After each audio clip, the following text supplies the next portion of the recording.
বাবা, সবাই কি সুন্দর সেজে এসেছে আর আমার শাড়িটা একদমই পরা হয়নি। খুব বাজে লাগছে, তাই না? স্টলে গিয়ে দেখি কি কি খাবার আছে। না বাবা, খাওয়া যাবে না, লিপস্টিক উঠে যাবে, এরপর অনেক ছবি তুলতে হবে, রিলস বানাতে হবে, লিপস্টিক উঠে গেলে একদম বাজে লাগবে।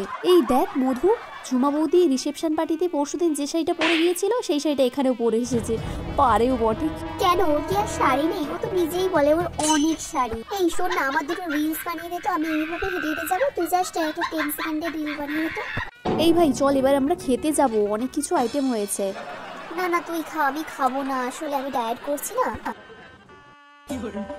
এই দাদা দাদা, চল না, বর আর কনের সাথে দুটো ছবি তুলবো। তোরা যা, আমি যাব না, আমি এখানে আছি।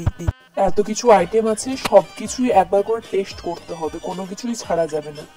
এখানে খেয়েই তো পেটটা ভরে গেল, এরপর ডিনারে আর কি খাবো?